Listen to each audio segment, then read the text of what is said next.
as it concerns a check from School Seed about overtime. I shared with the board about overtime, and I think I started with this. To sit here today and have it alluded that suicide is my responsibility, and that I created a culture that someone wants to create suicide is the most insulting and disheartening thing I think I've ever heard. That was Dr. Marie Feagins, Superintendent of Memphis Shelby County Schools. And last week, it went down at a special called meeting for Memphis Shelby County Schools, where the board attempted to oust Dr. Feagins. Dr. Feagins has been in her role for 8 months. During that time, she's made a lot of sweeping changes to the school district. And frankly, the community who showed up to the board meeting is in favor of Dr. Feagins and what she has done for the community. What was remarkable to me, however, was the way that Dr. Feagins exhibited temperance at the highest level. She displayed some elements of emotional intelligence that were at a masterclass level. And I am here to talk about that today. I am Dawn Marie Morris. Of course, I'm the curator of the Leaders Lounge and the chief financial, executive, and training officer for the World Class Training Institute. And I'm going to get into the little clips that I showed you momentarily, one by one in a moment, because I pulled those pieces out because they underscore what I want to talk about right now, which is that Dr. Feagins was grace under pressure. She demonstrated a high level of, as I said before, temperance, self-regulation, social awareness, social regulation, self-regulation, as she was moving through the meeting that happened last week. Now, when I say move through, Dr. Feagins actually sat through most of the meeting that lasted 3 hours, where many community members spoke. I think there were 57 community members who spoke up against the potential firing of Dr. Feagins. And then they read a resolution. The board members still read a resolution with accusations against Dr. Feagins, leading them to want to terminate her employ. And then Dr. Feagins spoke, and there was some more conversation. Ultimately, Dr. Feagins' job was spared, and there will be another, there's another meeting about it that's happening in January. So it's not all over, but for now, they have decided to hold off on terminating Dr. Feagins. I'm not here to talk about the merits or the lack thereof of the case against Dr. Feagins. I'm here to talk about what I witnessed her demonstrate in terms of emotional intelligence. So let me jump right into that. Now, I've written a book called Unpacking Agape, the 7 Languages of Intentional Leadership, that you all can pick up at worldclasstraining.net/agape. I am going to walk through a couple of nuggets from that that will happen to give you a little insight into the book, as well as why I say Dr. Feagins demonstrated such a high level of temperance, emotional intelligence during her time on Tuesday.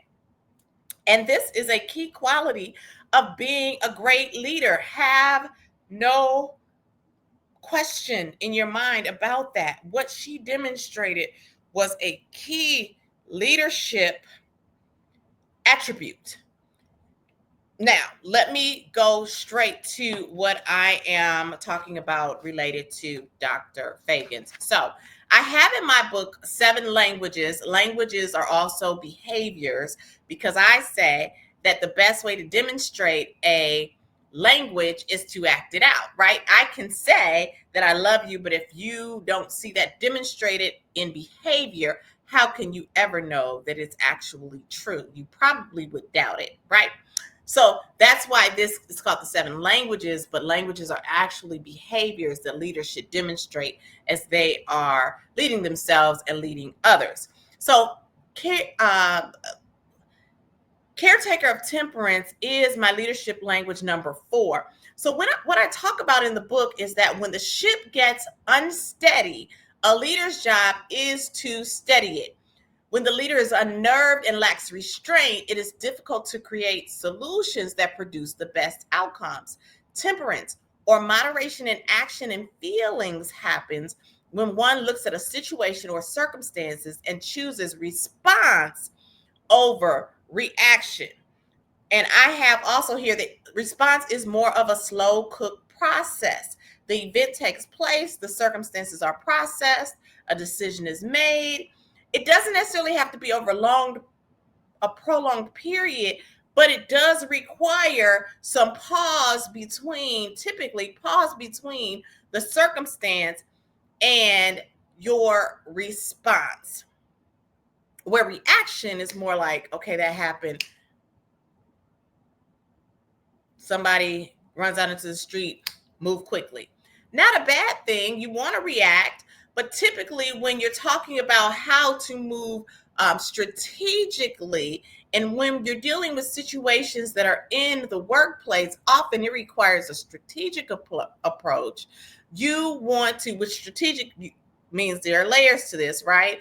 You want to temper yourself so that you can then figure out what is the next best move from a number of different options.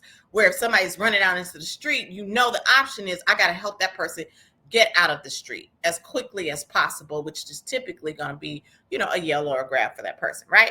So, Dr. Feagins delivered on temperance. Now, let me show again the video that I showed at the start of this, and then we're going to talk through how she did that, okay?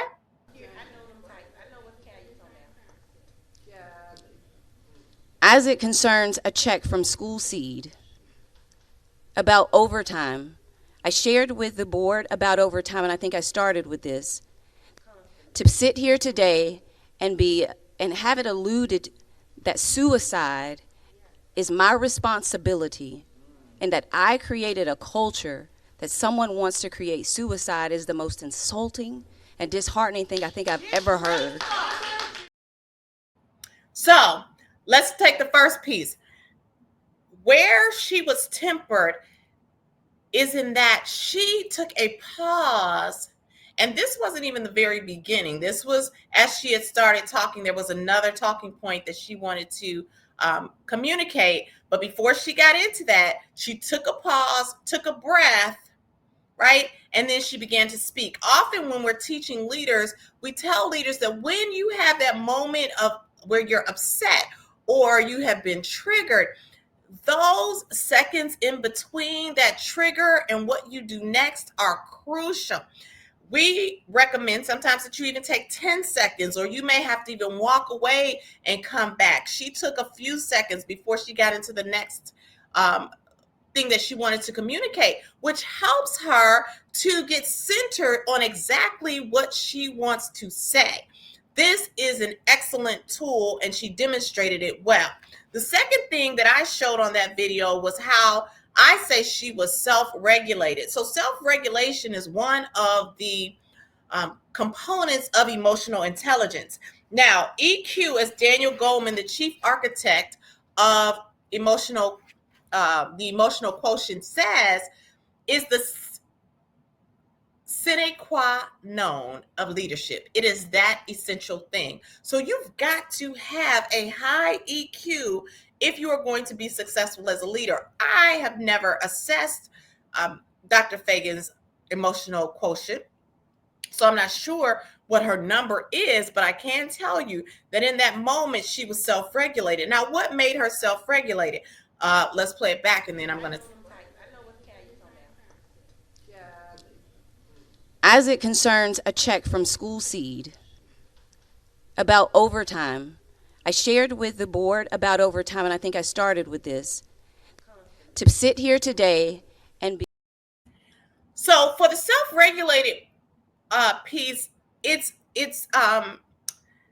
maybe not as pronounced as the tempered piece, but what happened in that was she had talked about the that component on the overtime before, and then she ended up bringing it up a second time in her explanation. Because she was self-regulated, she was able to, in a very intense moment, go back in her mind and know quickly. I've talked about this before. I realize that I'm reiterating something that I've already discussed. That is a key quality of a leader. You don't want to just keep talking and talking and talking and not realize where you're going with the information that you are disseminating. So she was self-regulated. The third thing that I said about Dr. Feagins is that she was also self-aware. So here we go. In the brain are two, and I'm reading again from Unpacking Agape, the 7 languages of intentional leadership that you can pick up at worldclasstraining.net/agape. In the brain are two almond-shaped components called the amygdalae. When the amygdalae are triggered by moments of distress or eustress, a plethora, eustress meaning happiness, a plethora of emotions from joy, anxiety, distress, excitement, depression, and exuberance can enter. The space between the feeling that arises from the emotional trigger and the person's reaction is a major part of one's emotional quotient. In the last part of the clip that I shared, one of the board members had implied that Dr. Feagins' behaviors had caused I think it was a teacher at one of the schools to consider suicide. Clearly, Dr. Feagins was not happy with that. She demonstrated that in the frown in what she discussed. She said that was one of the, let's just play it. So, As it concerns a check from School Seed about overtime, I shared with the board about overtime, and I think I started with this. To sit here today and have it alluded that suicide is my responsibility, and that I created a culture that someone wants to create suicide is the most insulting and disheartening thing I think I've ever heard. I wanted to get her words exactly. She said the most insulting, she thinks it's one of the most insulting and disheartening things she's ever heard. As leaders, you want to be able to lean into what you're feeling and express it in a way so that the other side understands clearly, but you're not emotionally charged where you can't even be heard because either you're cussing or you're throwing things or you're yelling too loudly. She was able to deliver that message of disdain for what was said in a way that was clear, concise, still maintained her leadership presence, and let that board member and everybody know that that was not okay, right? What was said about the implication, I should say, that was made about her being a party to someone considering suicide was not okay. And she let them know that. So when you're thinking about leading and leading yourselves and leading others, think about some of the things that we talked about through this conversation, because these are all things that are important. Yes, you are going to have challenges. She saw a challenge at a high level where she hadn't even read or known what the charges were against her when she stepped into that board meeting. Yet and still, she was able to listen to everything that was said, respond immediately, respond, not react, right? Because she didn't go off the deep end or she didn't do anything that was not measured or calculated in how she communicated. And she was able to deliver the message so that it was clear and concise to everyone. It should have been anyway, because we can't really know what's inside of one's head, another's head anyway. But she delivered it in a message that I would venture to say, most would say, was clear, concise, and well understood. So that's what you want to do as a leader. Now, Dr. Feagins, I said, was grace under pressure. And when you're thinking about the word grace, grace means refined in their movement. And that's exactly what she was. By her demonstrating this refinement in her movement and this caring of temperance in how she responded to the allegations levied against her, gives her certain distinctions that great leaders have. And I'm going to talk specifically about one of the distinctions that I recognize Dr. Feagins has as she exhibited grace under pressure. So in my book also, I talk about 4 distinctions. The one that I'm going to talk about related to her is that their light becomes undeniable. So at the start of the meeting, when the board members and then Dr. Feagins walked in, the crowd erupted in favor of Dr. Feagins. She didn't have to say a word because she had already done the work and turned the light on in the Memphis community.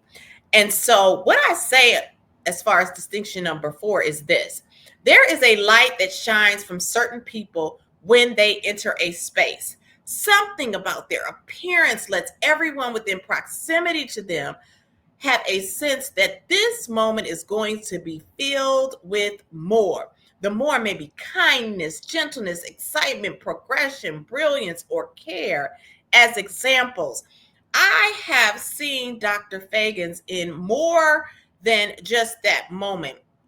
Since she's been a part of the Memphis Shelby County school system, I have seen her in a number of board meetings because that is my responsibility as a leader of my organization.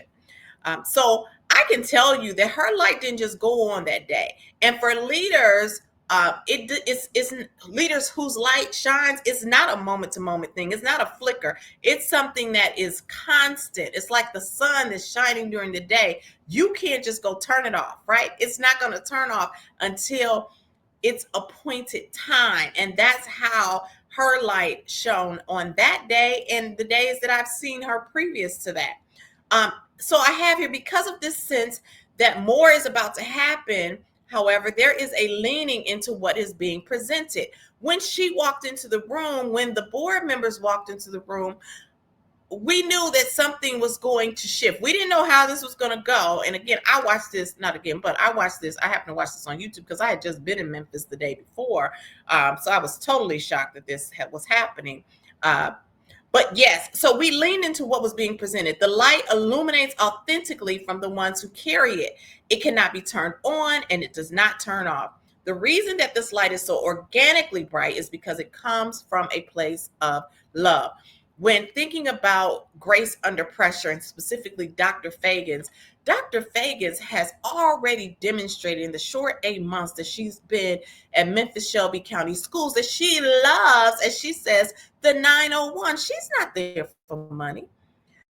Of course, she gets paid well. She's not there for fame. She's not there for a title. She is there because she loves the work and she loves what can happen when good people who really want to, as she says, do the heavy lifting, get together to make positive change, specifically as it relates to education.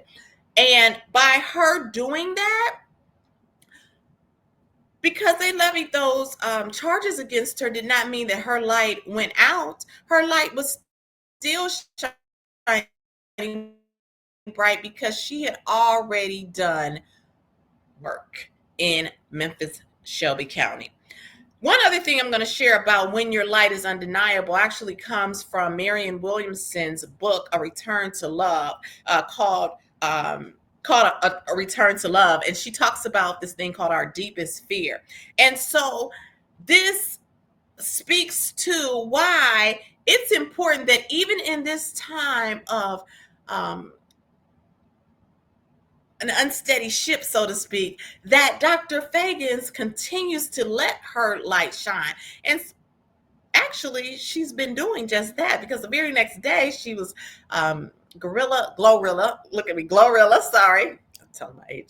Glorilla, I love her too, gave $25,000 to a school. Dr. Feagins was right there. The end of the week, they had a Christmas party, and she seemed happy. And because, you know why? Because she's a leader, and her light is not just going to go off because somebody else is coming to try to discredit her, right? She is going to continue to do what she is on purpose and in purpose to do in Memphis. So, A Return to Love, Marianne Williamson, she wrote, our deepest fear is not that we are inadequate. Our deepest fear is that we are powerful beyond measure. It is our light, not our darkness, that most frightens us. We ask ourselves, who am I to be brilliant, gorgeous, talented, fabulous? Actually, who are you not to be? You are a child of God. Your playing small does not serve the world. There is nothing enlightened about shrinking so that other people won't feel insecure around you. We are all meant to shine as children do. We were born to make manifest the glory of God that is within us. It's not just in some of us, it's in everyone. And as we let our own light shine, we unconsciously give other people permission to do the same. As we are liberated from our own fear, our presence automatically liberates others. And again, that's from Marianne Williamson's book, A Return to Love, about our deepest fear. So what this is saying is that when you are brilliant, talented, gorgeous, fabulous, your light is going to shine, and you don't have to turn your light off for anyone. So in that moment when Dr. Feagins was handling and listening and taking in all of that information disseminated over 3 hours almost, her light was still shining, right? Because who is she to not be the brilliant person that she has been called to be? And I say that for everyone. Everyone can take a lesson from what happened on December the 7th in how to lead through a storm. You have to lead through a storm with the same light that you lead through good weather, right? Good metaphorical weather. So when we choose to lead from a place of agape love, it is going to reveal a light that is undeniable. Those who lead with integrity, forgiveness, temperance, vision, stewardship, tenacity, and are approachable walk different. So Dr. Feagins led with a high level of temperance. I have some other things that I could say about her and her leadership, but I really want to focus on that piece right here, because sometimes that temperance part can go to the wayside when we're put in situations that can unglue us. But I also heard Fawn Weaver say recently on Instagram, which I thought was so poignant. Fawn Weaver is the CEO of Uncle Nearest, and she said circumstances are neutral. She was talking about fear or faith and how we choose one or the other, with circumstances typically being in the middle, right? Because what happens. Now, which way are you going to go with it? So it's the same thing I'm saying about the circumstances that Dr. Feagins found herself in. She could look at the circumstance as neutral because it's a thing. It happened. Now, how are you going to handle that thing? Are you going to fly off the handle, or are you going to be tempered? If you're tempered, typically you can think a little better. Just like as it came towards the end, they were about to take a vote she brought up, hey, can we have a hearing? Then the attorney said, well, there's no hearing. But then the parliamentarian gave a couple of other options. But by her being able to be leveled, right, self-regulated, she was able to think smart and think about what are some other options than to have this vote go down and these people terminate me from the job that I want to do. So stay tempered, be grace under pressure, take a thought, a message from what Dr. Feagins demonstrated this week. She is going to have a committee meeting in January, and then they're going to have the regular business meeting at the end of January, January the 21st, I believe is that date. At the committee meeting, she's going to have her opportunity to formally rebut the charges that the board has written against her. She didn't even know what was in the document. She was told on that day. That's, again, a whole nother show. Which we'll talk about later. But knowing that, so now she's going to have that opportunity to formally say, this is what this is, and this is what I've shown, and this is how I'm proving that I am doing the work that I am called here to do. And this is how we can perhaps improve relationships. Because for me as a leader, what I see at the bottom of all of this is that there's a relationship challenge right now. Again, I don't want to go too much into some of these other areas. While I do agree that she's a caretaker of temperance, I definitely see that there's some work to do in understanding the personalities of the board members and the people who actually are the stakeholders who say if she stays or goes. It's great that the community showed up. But she does have to do the work with the stakeholders as well. And sometimes that's a tough work, but that's work that's necessary if they are to stay on board with where she's going. It sounds like they want to be on the train with her and they want to know that they're all together. So we'll see how that all plays out. But for now, I definitely want to highlight and salute Dr. Feagins for being able to handle that moment with a high level of temperance, a high level of emotional intelligence, and to be able to walk through the best way to navigate a very, very tense situation.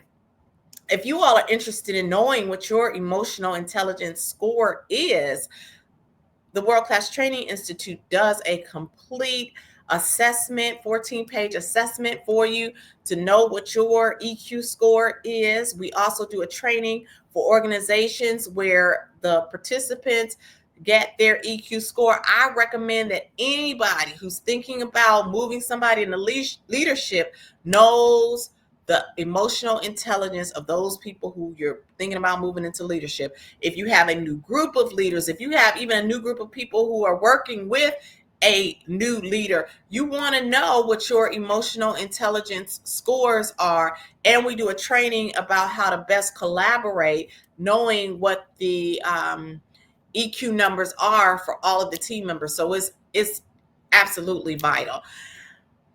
Call me at 615-716-9990 or go to worldclasstraining.net and complete the form, have it, which will come to us, and we will schedule a time to meet with your organization.